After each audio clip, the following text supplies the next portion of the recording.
You know that feeling when you sit in the parking lot, rain falling, head hung low, for an extra minute before you get out and go inside. Like something in you already knows how the day is going to go. You gave everything, and nothing changed.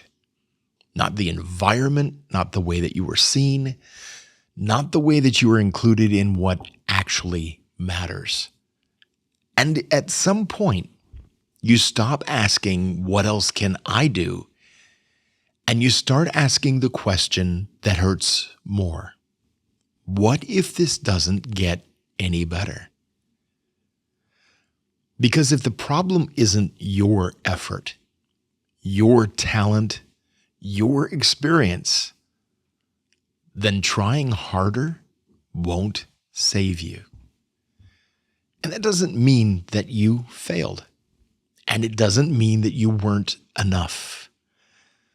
Sometimes you can do everything right and still be in a place that cannot respond properly to what you bring. Howdy, worthy creative. Have a seat. There's something hard about realizing that effort isn't always the thing that changes the outcome. And that's what we're talking about today. You know, up until now, we've talked a lot about reconnecting, rebuilding, moving again, taking action.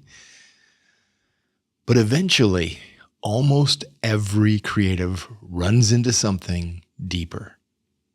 A moment where the real problem isn't your effort anymore. And honestly, that realization can shake you harder than failure ever did. Now, for me, this didn't happen all at once. There was a sudden shift in my job, followed by a lot of slow erosion. And I remember thinking, okay, I just need to work harder. I need to show up more, prove myself again. So I did. I gave more. I stayed longer. I smiled when I felt like crying. And nothing changed. Not the way that I was seen, not the way that I was included in what actually matters. And after a while, I stopped asking, what can I do differently? And I started asking much harder questions, much scarier questions. What if this situation never changes? Can I stay here like this? Because this is the part almost nobody talks about. No matter how talented you are, how experienced, how disciplined, you cannot always fix where you are.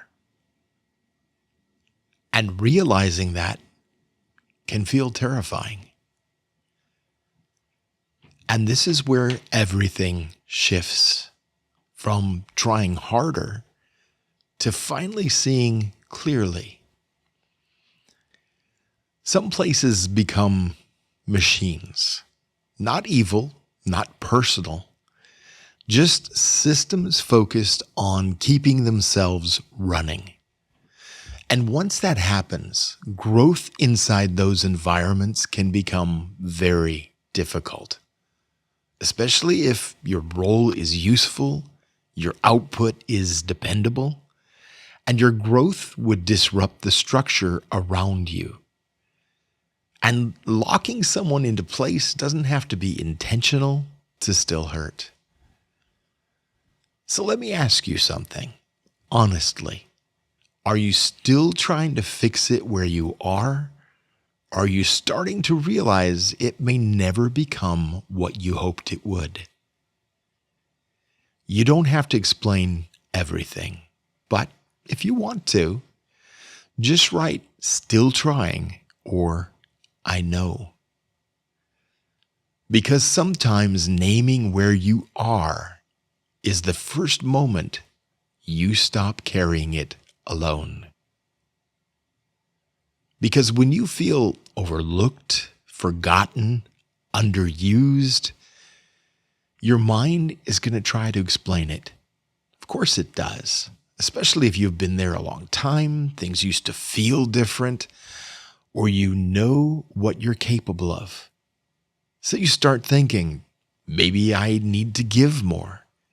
Maybe I need to prove myself again. Maybe I just haven't earned it yet. But some environments stop knowing how to recognize people properly. And that doesn't make your effort meaningless. It means that the environment you're in lost the ability to reflect your value clearly. And I really need you to hear this. You were not rejected because you lack value. You were misaligned with an environment that stopped seeing you properly. It's not the same thing.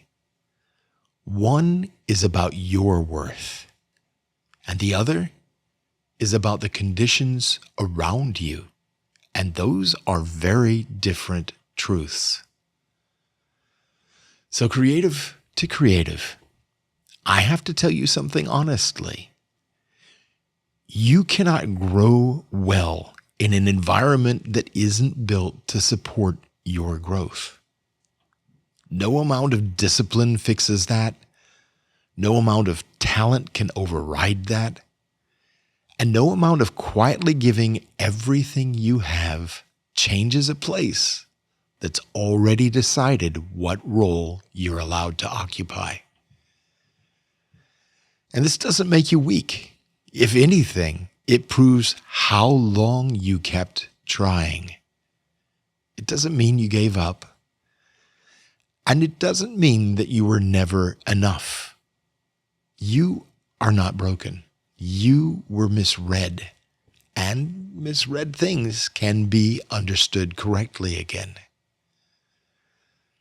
There's a saying I keep coming back to.